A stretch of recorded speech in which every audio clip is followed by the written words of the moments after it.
Tuhan berkati. Shalom. Wow, sudah setahun tidak ketemu.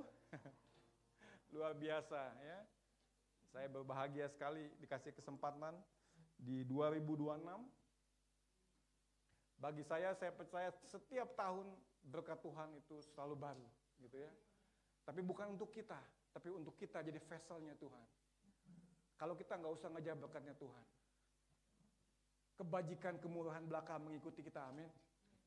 Saya kalau berenang itu selalu higayomnya Mazmur 23 gitu ya. Wah itu luar biasa. Kebajikan kemurahan belaka mengikuti engkau. Bahkan mengejar engkau. Jadi engkau usah dikejar ya. Tuhan gembalaku, I shall not want. Takkan kekurangan aku. Wah itu kalau jadi bisa nangis di dalam kolam renang kan ya, luar biasa. Nah, hari ini saya dapat tema yang luar biasa, yaitu identitas baru, new identity. Kita masuk ke tema yang luar biasa tahun ini, ultimate change, ya, perubahan total. Ya. Setelah kita lewati ya tahun lalu, tahun ini dapat tema yang super luar biasa, gitu ya, ya, perubahan yang radikal, perubahan yang total. Dan hari ini kita diingatkan kembali, ya, topik yang kita sudah tahu, tapi kadangkala masalah tantangan dunia ini membuat kita lupa. Kita sudah buat resolusi, mungkin beberapa sudah dengar pendeta kita yang luar biasa, ya, sedang khotbah di Sonora, gitu ya. Apa resolusi kita? Kenapa banyak orang gagal minggu ketiga resolusinya tidak tercapai?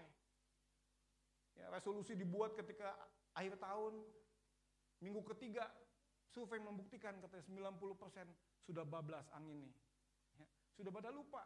Ya. Makanya pinter, saya bilang selalu saya ingetin pinter banget itu yang namanya tempat fitness, langganan makanan sehat, biasa paket setahun gitu ya.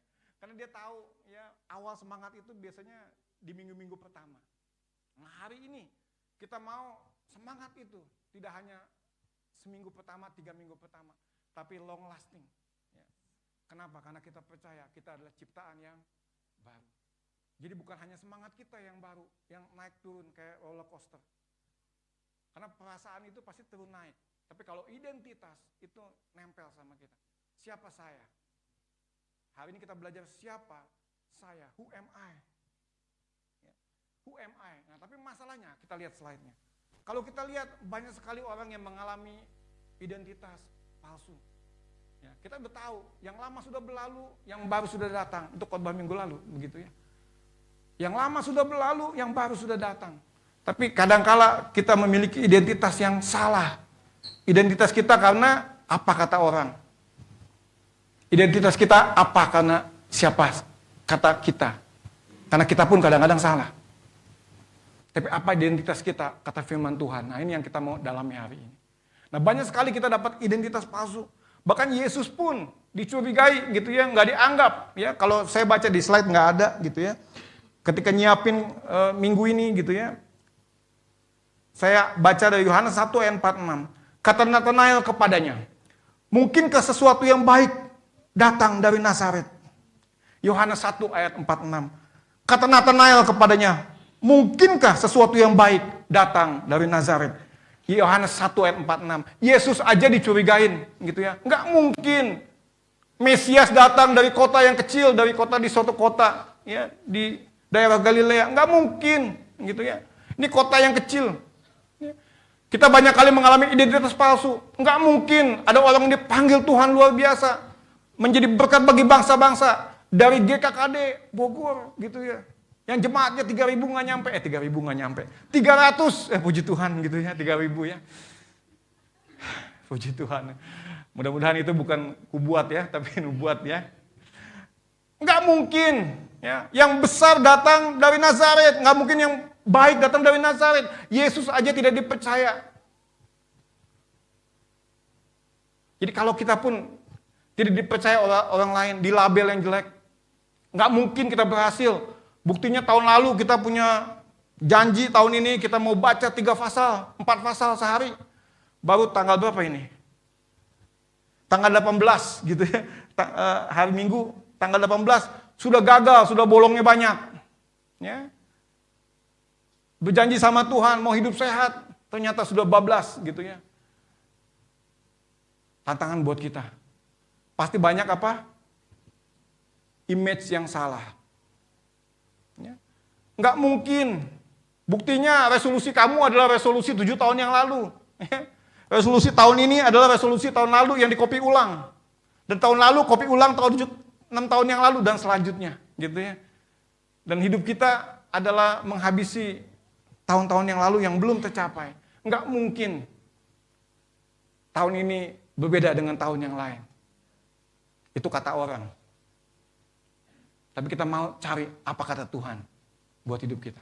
Nggak mungkin tampang begini udah pasti gagal gitu ya. Buktinya apa gagal? Tahun lalu gagal, 2 tahun lalu gagal. Minggu lalu udah gagal lagi. Nggak mungkin. Nggak mungkin. Itu apa kata orang. Tapi Yesus pun pernah tidak percaya. Mungkinkah sesuatu yang baik datang dari Nazaret? Saya minggu lalu hari Selasa sampai Jumat saya ada di Singapura. Di Singapura saya melihat, saya foto, saya kasih fotonya ya. Ini yang menyedihkan gitu ya. Saya foto, saya makan di sebuah kantin. Di sebuah kantin itu makan sekitar 4 sampai 6 dolar gitu ya. Karena cari kantin yang hemat gitu ya. Tapi saya baca di depannya ada pengumuman. Dicari waiter, helper, bahasa Indonesianya apa ya? Yang pramusaji, tukang bantu masak, kasir, gajinya 3.000 Singapura dolar gitu ya. Saya foto. Saya forward ke anak saya. Ya biar baca. Enggak lulus S1, paling SMA itu. Yang penting bisa baca. Gajinya berapa? 3.000 USD.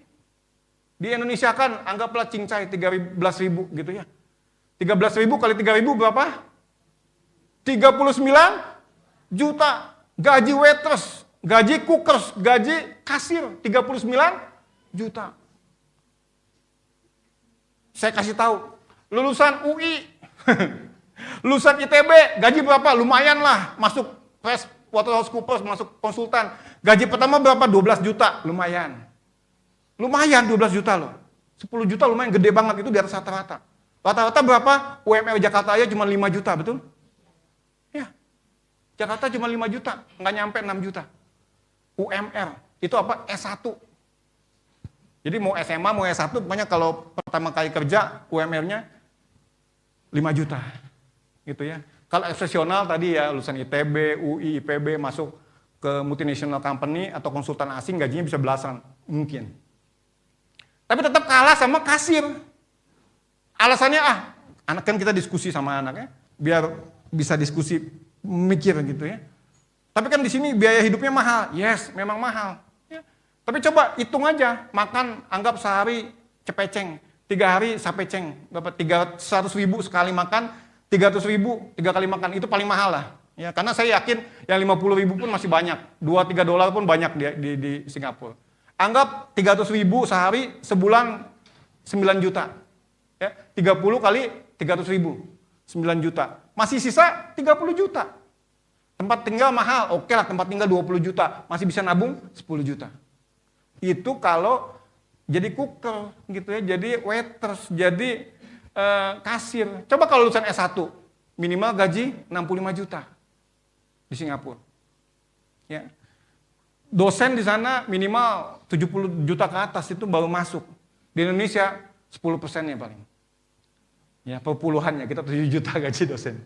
Kampus bagus yang terkenal mahal 8 juta lah, gitu ya.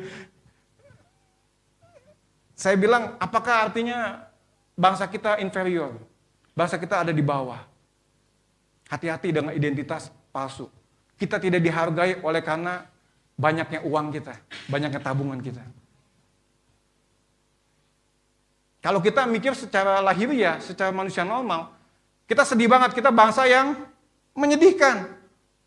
Ya, di sana lulusan SMA gaji udah 40 juta, ya. Store manajernya mungkin 50 juta. Kita bangsa yang sedih banget, ya, merasa di bawah gitu ya, merasa nggak ada harganya. Yes, kalau kita dihargai oleh karena uang kita, oleh karena tabungan kita.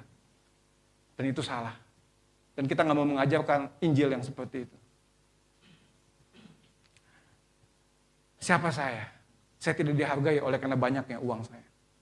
Tapi apakah itu banyak terjadi di gereja Tuhan? Banyak loh. bukan di sini ya. Yang dihargai oleh karena tabungan dia banyak, perpuluhan dia gede.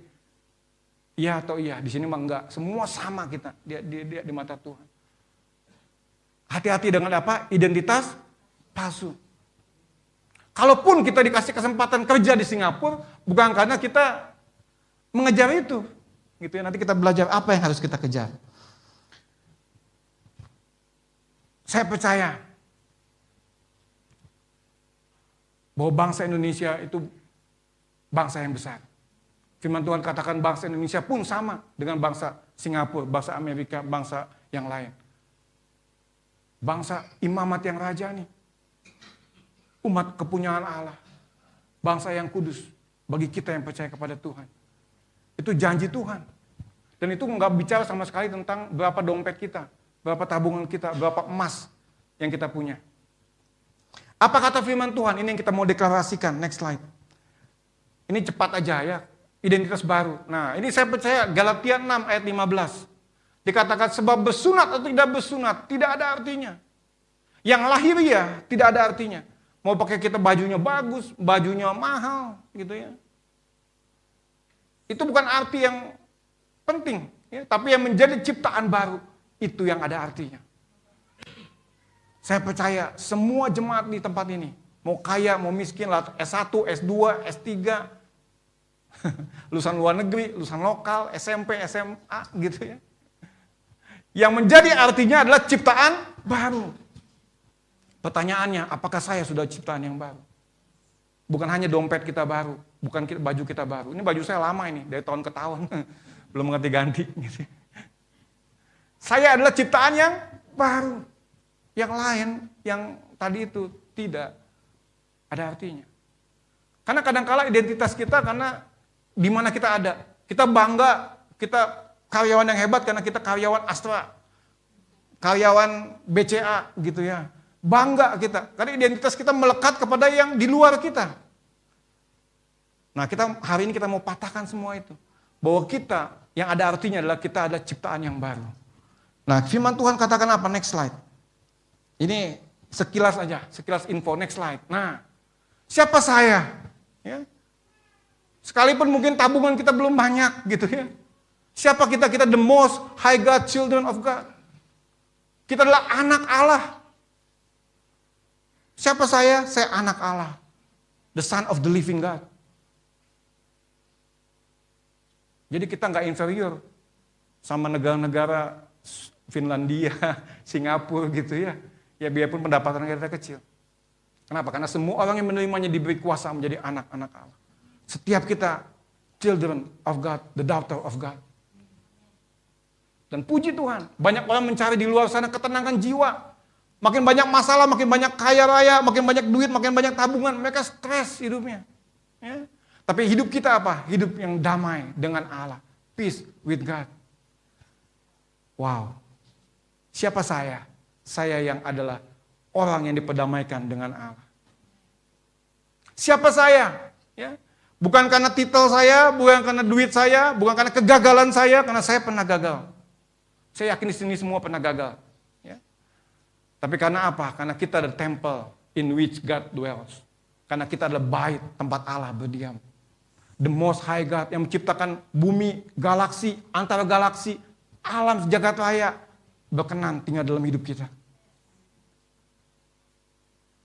Wow.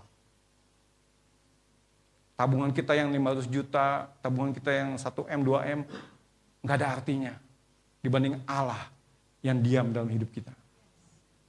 Yang keempat, kalau kita sudah diberkati, tadi lagu tadi, wah puji Tuhan, aku diberkati, gitu ya, saya mah aminkan aja, gitu ya, itu janji Tuhan. Tapi bukan itu yang kita kejar. Karena setelah kita diberkati Tuhan, kita dipanggil untuk jadi garam dan terang dunia. Kenapa? Karena kita dipilih oleh Allah sebelum dunia dijadikan. Next slide. Siapa saya? Ada 10 nih, saya cuma 10 aja, kita mau deklarasikan ini. Banyak sekali yang kita bisa deklarasikan dari Kejadian sampai Wahyu. Banyak janji Tuhan, siapa saya? Semakin kita mengenal Allah, semakin kita mengenal siapa diri kita. Semakin kita mengenal Allah Sang Mesias, Sang Allah pencipta langit dan bumi. Dan kita adalah biji matanya. Tuhan katakan imamat yang rajani, bangsa yang kudus, kepunyaan Allah. Kita yang sudah dilepaskan dari kuasa kegelapan. Itu nggak bisa dibayar oleh harta apapun. Dilepaskan dari kuasa kegelapan. Dan kita ada ahli warisnya Allah. Ahli waris kerajaan Allah. Dan kita bebas dari penghukuman. Dan dikatakan kita adalah masterpiece-nya Allah. Kita adalah ciptaan Allah. Kita buatan tangan Allah. Siapa saya? Saya adalah ciptaan Allah. Saya adalah buatan tangan Allah. Masterpiece-nya Sang Pencipta langit dan bumi. Jadi jangan lihat, hanya percaya kepada apa yang kelihatan. Fakta boleh kita lihat, tapi jangan kita percaya. Yang kita percaya adalah firman Tuhan. Bahwa kita memulai tahun ini, bahwa saya adalah ciptaan yang baru.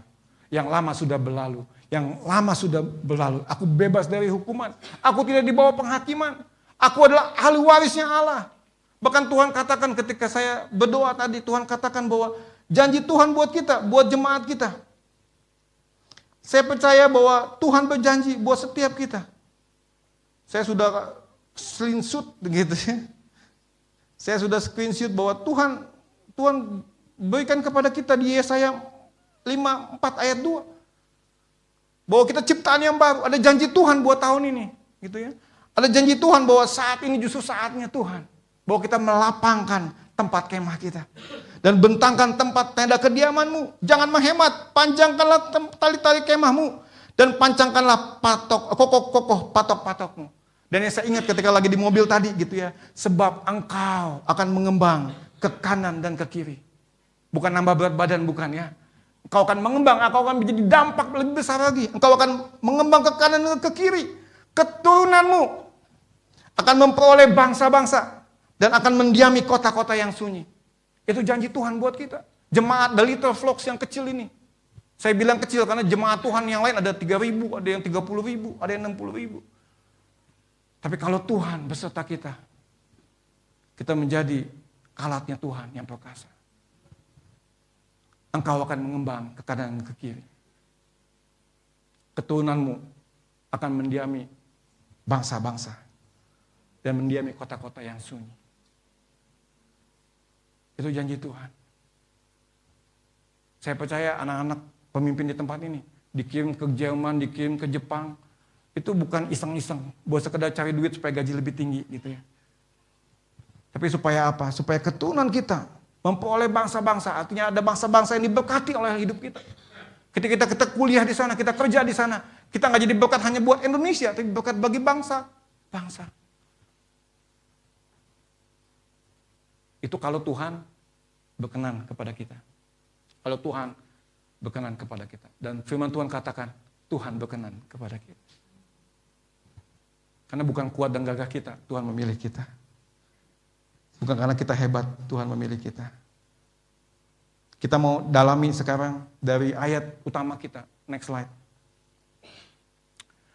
Firman Tuhan di Galatia katakan, ini ayat hafalan ayat utama kita, Galatia 2 ayat 19 sampai 20. Galatia 2 ayat 19 sampai 20, ya.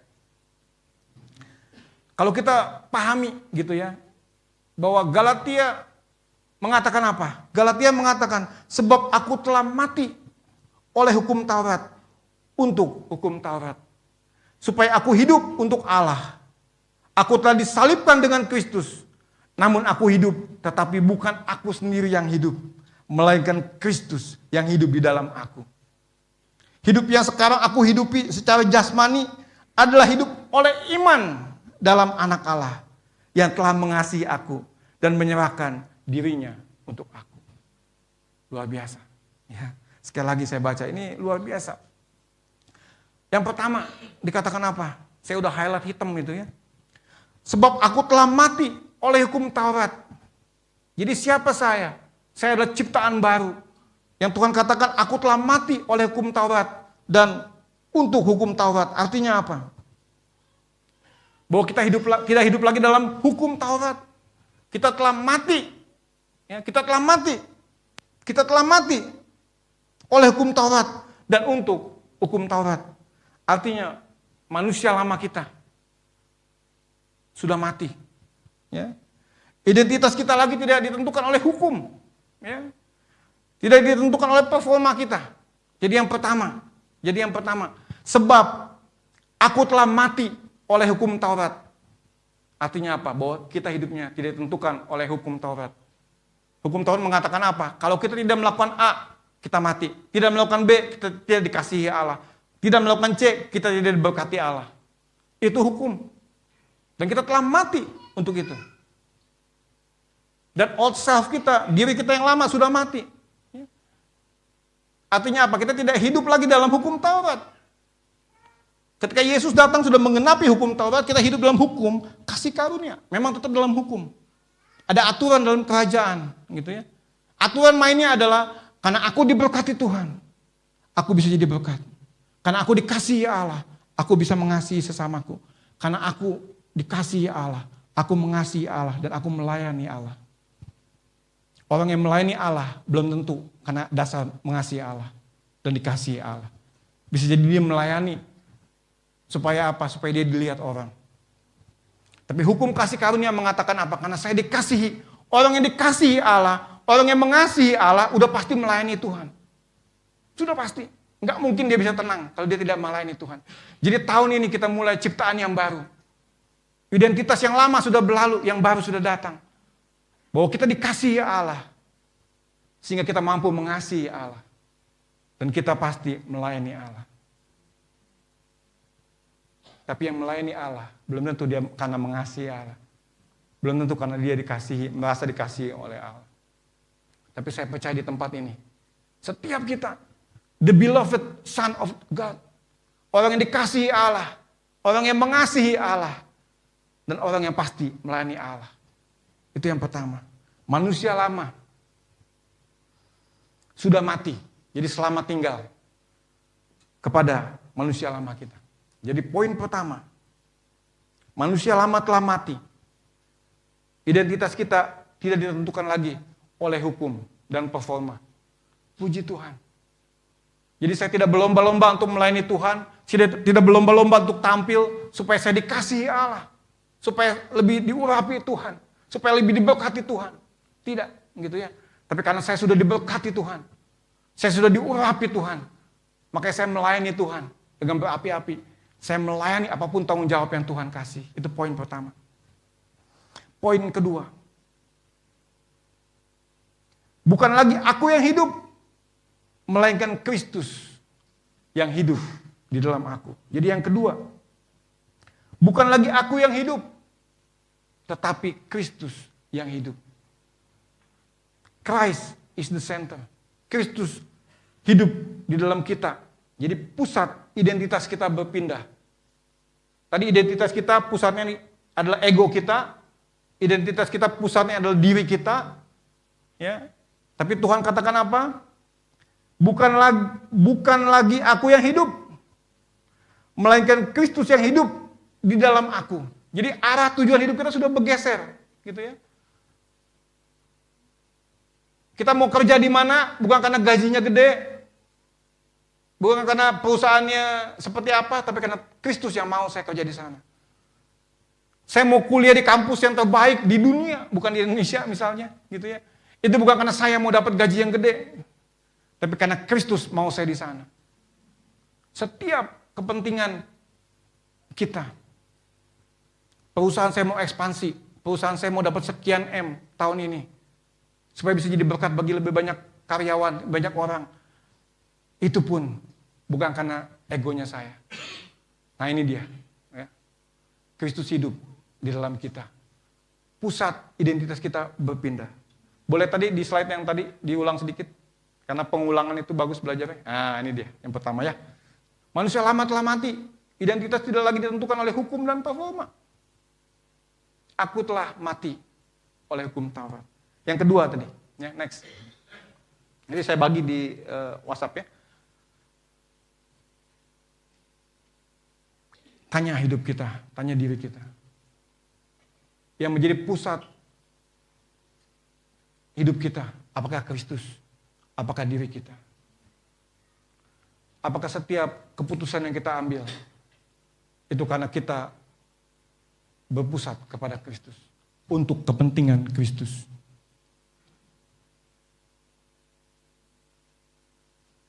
Setiap langkah hidup kita, pusatnya adalah Kristus. Karena identitas kita sudah berpindah. Aku telah dibeli dan harganya telah lunas dibayar. Aku bukan aku lagi, aku bukan milikku, aku milik Tuhan. Jadi yang pertama, manusia lama telah mati. Kita tidak hidup dalam hukum. Yang kedua, Kristus hidup di dalam kita. Wow. Yang ketiga, yang terakhir. Ya. Cuman 3 hari ini kita ya. Seperti biasa, the power of 3. Ya. Sesuai dengan Tritunggal. Gitu. Sesuai dengan kalau Karudi juga kemarin di Sonora, kalau ada yang iseng dengar, the power of 3. Jadi kalau buat goal setting, jangan banyak-banyak. 3 aja. Dan dicek, nggak usah setahun, 3 bulan aja. Nah, bagus tuh. Ya. Karena kita tuh orangnya pelupa. Dan kalau kepanjangan, napas kita udah hilang gitu. Ya. Tapi kalau targetnya 3 bulan, ya, dan cuma 3, itu enak gitu. Ya. Ini pun sama. Saya bagian 3 poin. Nah yang terakhir adalah hidup oleh iman. Wah ini hidup oleh iman dalam anak Allah yang telah mengasihi aku dan telah menebus hidupku. Dikatakan hidup oleh iman dalam anak Allah yang telah mengasihi aku dan menyerahkan dirinya untuk aku. Nah yang terakhir ini hidup oleh iman. Ini penting banget. Ciptaan yang baru tuh manusia lama telah mati, nggak hidup dalam hukum yang lama.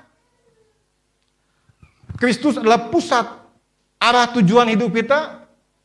Yang ketiga, dalam keseharian, demi keseharian hidup kita di tahun 2026. Life by faith. Hiduplah oleh iman.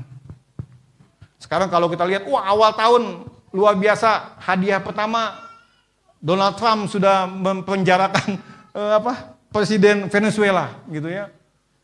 Menyalip Rusia dan Cina sampai kaget gitu ya. Karena mereka sekutunya. Itu tiba-tiba gitu kan. Kalau pengumuman dulu udah pasti dihalangin tuh sama Rusia sama Cina. Tapi gerakan seset gitu ya, udah ditangkap aja. Udah masuk penjara.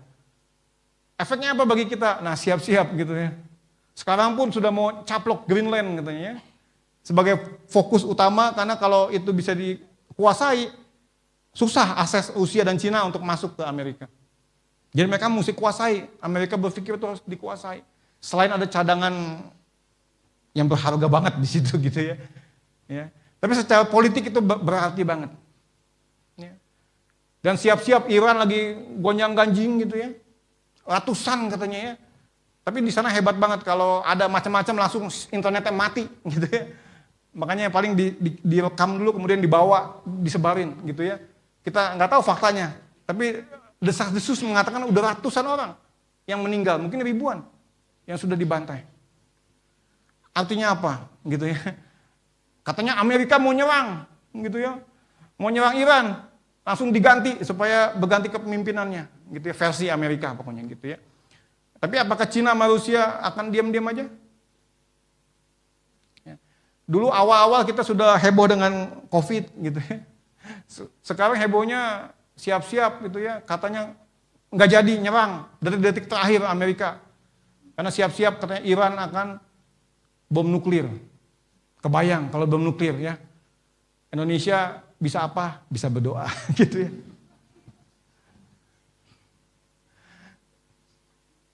Jadi hari-hari ini saya katakan apa? Tidak lebih mudah. Ya. Dikasih tahu ini saatnya apa? Bukan beli saham. Ini saatnya apa? Beli emas, nimbun emas gitu ya. Makanya anak saya SMA udah diajarin beli emas, biar aja belajar gitu ya.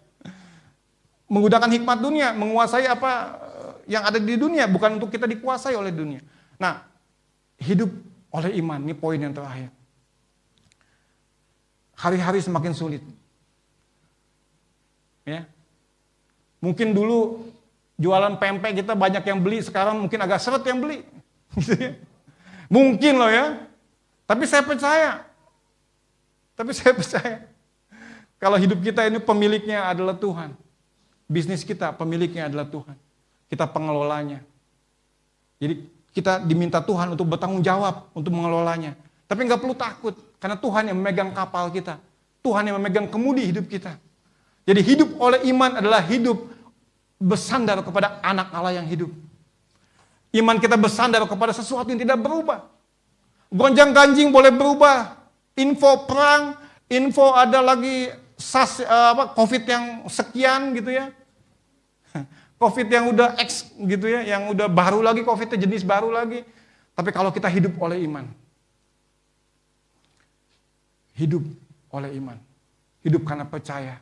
Hidup bukan karena melihat. Hidup karena digerakkan oleh Roh Kudus yang menggerakkan roh kita.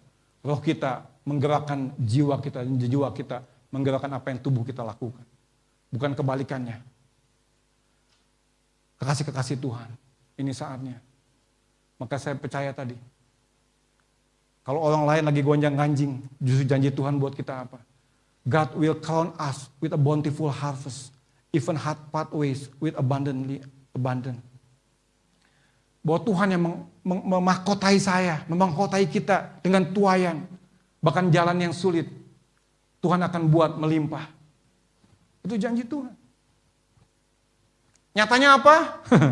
Tabungan belum tentu makin gede, belum tentu. Ya. Bisa juga sih, gitu ya. Jadi poin yang terakhir, mari kita hidup oleh iman.